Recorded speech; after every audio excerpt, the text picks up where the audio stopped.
स्वागत है साथियों मेरे चैनल के एक और नई वीडियो में। मेरा नाम है अतिंदर। तो आज का जो हमारा टॉपिक है वो है पीओके में जो प्रोटेस्ट्स चल रहे हैं। साथियों, पीओके में जो प्रोटेस्ट्स की शुरुआत हुई थी वो हुई थी बेसिकली इन्फ्लेशन को लेकर। तो वहाँ पे जो भी बेसिक हमारी नीड्स होते हैं, जैसे आटा है, पेट्रोल है, जो भी छोटी छोटी चीजें होती हैं, वो उनके जो प्राइसेस थे बहुत ज्यादा बढ़ चुके हैं वहाँ पे। तो उनकी इस चीज को लेकर वहाँ पे प्रोटेस्ट हुए थे। लेकिन जो पाकिस्तानी गवर्नमेंट है उसने इन इश्यूज को एड्रेस करने की बजाय तो उसने क्या किया, इनको रिप्रेस करने की कोशिश की, इनको ऑपरेशन दबाने की कोशिश की। क्योंकि पाकिस्तान ने यही काम पहले बलूचिस्तान में किया था। जब बलूचिस्तान में अनरेस्ट हुआ था, प्रोटेस्ट हुए थे, तो वहाँ की जो आर्मी है पाकिस्तान की, तो उसने जो बलूचिस्तान प्रोटेस्ट के लीडर थे उनको कैद कर लिया था कि इनको मार दे, क्योंकि आज तक उनको कुछ नहीं पता चला उन लीडर्स का हुआ क्या है, क्योंकि वो कभी सामने नहीं आए उसके बाद। तो वही चीज ये वाले पाकिस्तान की गवर्नमेंट पीओके में भी करना चाहती थी, लेकिन ये चीज वहां करने में वो कामयाब नहीं रहे वहां पर। तो इस चीज को लेकर जो पाकिस्तान की गवर्नमेंट का जो बिहेवियर है पीओके की, और तो इस चीज को लेकर कल हाँ, रावलकोट और सुधानोती में जो प्रोटेस्ट थे वो इकट्ठा हुए थे। तो वहां पे जो पाकिस्तानी रेंजर्स हैं, मीन्स पाकिस्तान की फोर्सेस हैं, उन्होंने ओपन फायर कर दिया, जिसमें 6 सिविलियंस की मौत हो चुकी है। तो जब ये वाला पूरा सीन हुआ, वो गोलीबारी हुई, तो वहां पे एक कमेटी है जिसको जेएएसी बोलते हैं, ज्वाइंट अवामी एक्शन कमेटी। तो यही वो वाली कमेटी है जो इन प्रोटेस्टर्स को लीड करती है। तो इसके लीडर हैं जावेद इकबाल। तो जावेद इकबाल ने बयान दिया अपना, उसने बोला कि 78 ईयर से 78 साल से जो पाकिस्तान की गवर्नमेंट है, ये हमें एक ही चूरन बेच रही है, जिसको उन्होंने श्रीनगर लिबरेशन चूरन का नाम दिया, कि ये वाली गवर्नमेंट हमें यही चूरन बेच रही है। और अगर हम इनसे आटा मांगते तो ये हमें गोली मार देते हैं, अगर हम इनसे पानी मांगते तो हमें ये गोली मार देते हैं। तो वहां पे जो भी बेसिक ह्यूमन राइट्स हैं वो उनको प्रोवाइड नहीं किए जा रहे। तो उन्होंने एक और बात कही कि हमारा एक बच्चा बच्चा कश्मीर के लिए लड़ेगा, लेकिन हम कश्मीर को पाकिस्तान का हिस्सा नहीं बनने देंगे, कश्मीर पाकिस्तान का हिस्सा नहीं बनेगा। तो इसी चीज पर जो इंडिया ने भी अपना रिएक्शन दिया है। तो इंडिया ने बोला है कि भाई ये बिल्कुल ये जरा सरासर गलत है, कि आपको जो उनकी बेसिक ह्यूमन नीड्स हैं वो उनको प्रोवाइड करनी चाहिए। और उन्होंने पूरी जो इंटरनेशनल कम्युनिटी है वो उसको इंटरनेशनल कम्युनिटी को बोला है कि आपको इस चीज के लिए जो भी ये ऑपरेशन ऑपरेशन कर रही है गवर्नमेंट, इसको इसके लिए पाकिस्तानी गवर्नमेंट को आपको जिम्मेवार ठहराना चाहिए।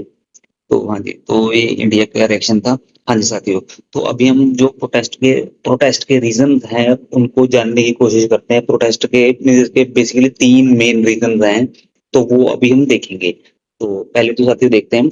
तो ये वाले जो देखिए साथियों, ये लिखा है जो प्रोटेस्टर्स थे वो किस चीज से में इनकी शुरुआत हुई थी, वो हुई थी इनकी इकोनॉमिक हार्डशिप से। वहां पे जो महंगाई वगैरह थी बहुत तो ज्यादा वो बढ़ चुकी है। तो कल की बात है, तो पाकिस्तानी रेंजर्स ने रावलकोट और सुधनोती में ओपन फायर किया, उसमें 6 प्रोटेस्टर्स थे वो मारे गए हैं। तो हाँ साथियों, तो वेडनेसडे मीन्स आज, तो इस जो जेएसी का जो कल की मीटिंग थी, तो इनका प्लान क्या था। तो इनका प्लान था कि 15 जुलाई मीन्स वेडनेसडे को इन्होंने मुजफ्फराबाद में एक रैली निकालनी थी, एक प्रोटेस्ट करना था गवर्नमेंट के खिलाफ। ओके।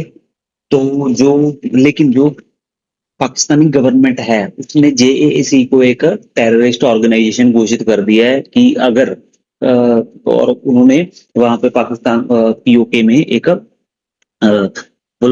ब्लॉकेड लगा दिया था। ब्लॉकेड मतलब कर्फ्यू लगा दिया था। वहां पे जो बेसिक नीड्स हैं, जैसे आटा है, आटा बंद कर दिया था, उनका पानी बंद कर दिया था। वहां पे इंटरनेट की बंद कर दिया। सारा किस चीज के लिए हो रहा है, सारा इस प्रोटेस्ट को दबाने के लिए हो रहा है।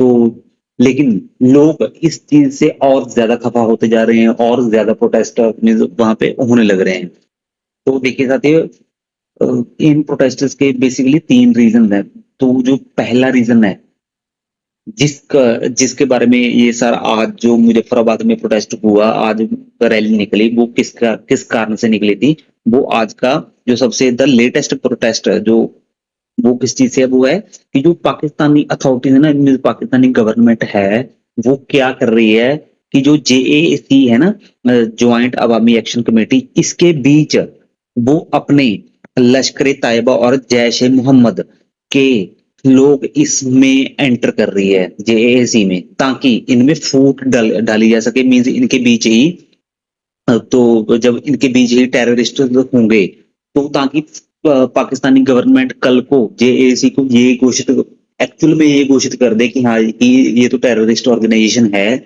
ये तो इनमें तो मीन्स ये तो टेररिस्ट एक्टिविटीज करते हैं। तो बेसिकली पहला जो एंगल था ये वाला एंगल था, ताकि वो जेएसी को कंप्लीटली खत्म कर दे, पीओके में से बैन कर दे उसको।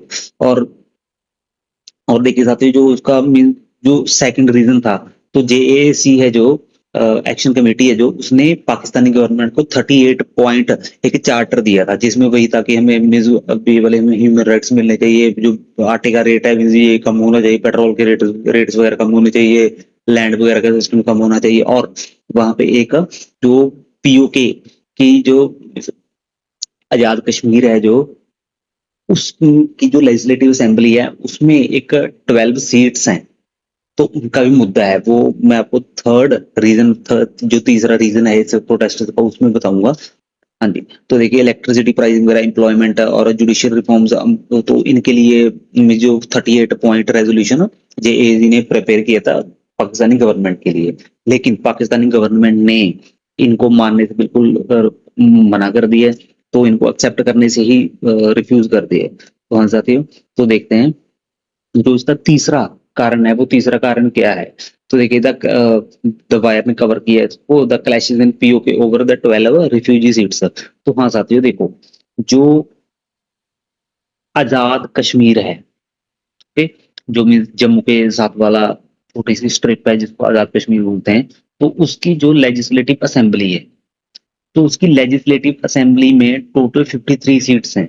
53 में 8 रिजर्व्ड सीट्स हैं, जिनमें से 5 वुमेन के लिए है, एक सीट उलेमा मींस रिलीजियस स्कॉलर के लिए, किसी के लिए एक सीट मींस टेक्नोक्रेट्स और प्रोफेशनल्स के लिए, और एक seat Jammu Kashmir nationals residing abroad में, जो बाहर रहते हैं जम्मू कश्मीर के लोग, उनके लिए है। और जो बाकी 45 बचती हैं, तो 45 में होते हैं इलेक्शन। तो अभी क्या किया, पाकिस्तानी गवर्नमेंट ने क्या किया है, 45 में से जो 12 सीट्स हैं, वो जम्मू और कश्मीर के रिफ्यूजीज के लिए रिजर्व कर दी, कि जो जो ये वाली 12 सीट्स हैं, इन पर कौन मीन्स कौन लोग वोट डाल सकते हैं, और कौन लोग इसमें इसमें इलेक्ट हो सकते हैं, कि जो जम्मू और कश्मीर के रिफ्यूजीज हैं। तो यही वो मुद्दा है जिसके लिए ये वाले प्रोटेस्ट बहुत ज्यादा बढ़ चुके हैं, क्योंकि जो पीओके के नेटिव पर्सन हैं, वो चाहते हैं कि जो ये वाली सीट्स हैं 12 सीट्स, क्योंकि ये 45 का 12 देख लो आप कितना बनता है, 45 25% से भी ज्यादा बनता है, कि ये हमारे लिए ही होनी चाहिए, ना कि रिफ्यूजीज के लिए। तो आइए ये वाला रिफ्यूजीज वाला जो एंगल है, उसको हम पूरी डिटेल से समझते हैं। तो साथियों देखो, जो 1947 से लेके 1965 तक का जो जम्मू पाकिस्तान गवर्नमेंट बोलती है कि जो इंडियन जम्मू और कश्मीर था, उसमें से पाकिस्तान में रिफ्यूजीज गए हैं, पाकिस्तानी मेनलैंड में रिफ्यूजीज गए हैं, या तो आप मान सकते हो कि ठीक है, तो बहुत ज्यादा गिनती में पाकिस्तानी मेनलैंड में जो रिफ्यूजीज गए थे, तो वहीं पे रिजाइड कर, तो ये रिफ्यूजीज थे वो सबसे ज्यादा पंजाब और जो भी खैबर पख्तूनख्वा वाला एरिया है पाकिस्तान का, वहां पर रहते हैं। तो उन्होंने क्या किया कि जो 12 सीट्स हैं, मींस पीओके आजाद कश्मीर की लेजिस्लेटिव असेंबली की जो 12 सीट्स हैं, उन पर उन पर ये वाले रिफ्यूजीज अपनी वोट डाल सकते हैं, इन पर ये वाले रिफ्यूजीज इलेक्ट मीन्स इलेक्शन में खड़े हो सकते हैं अपनी सीट, किसी सीट पर। तो देखिए, तो ये किया क्यों गया। पहली बात, पाकिस्तान गवर्नमेंट चाहती है कि हमारा पीओके पे पूरा कंट्रोल रहे, ताकि वो अपने लोग उस पीओके में अपने लोगों को नॉमिनी बना सके, इलेक्शंस में खड़ा कर सके। तो ये बेसिक रीजन। और जो पीओके के लोग हैं वहां पे, नेटिव लोग हैं, वो ये चीज नहीं चाहते। वो चाहते हैं कि अगर हमारी सीट्स हैं, अगर हमारा एरिया है, तो हमारे ही लोग वहां से इलेक्ट हों और हमारे ही लोग वहां से वोट डाल सकें।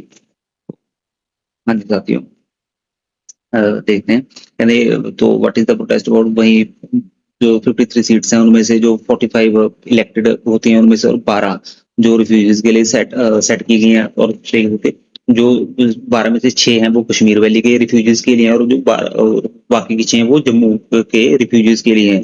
तो वही जो तो साथियों देखो, जो पाकिस्तान की सुप्रीम कोर्ट है उसने 7 जून को 2026 को 7 जून ये निकली है, उसको इन्होंने वो जो 12 सीट्स थी उसको पास, उसको रेजोल्यूशन को पास कर दे कि हाँ कि भाई आप ये वाली 12 सीट्स खत्म नहीं होनी चाहिए। अगर इनको खत्म करना है तो वो आपको कॉन्स्टिट्यूशनल अमेंडमेंट करनी पड़ेगी, ऐसे इनको हम खारिज नहीं कर सकते।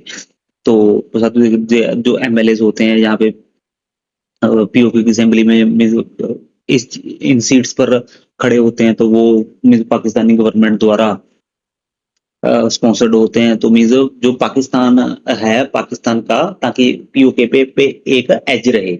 और दूसरी बात, ताकि देखो पाकिस्तान पूरी दुनिया को ये शो करना चाहता है कि जो पीओके है उसमें जो एमएलए हैं वो वही एमएलए हैं जो इंडिया के जम्मू और कश्मीर से पाकिस्तान में गए थे। मीन्स जो इंडिया के लोग हैं वो पीओके में एमएलए हैं।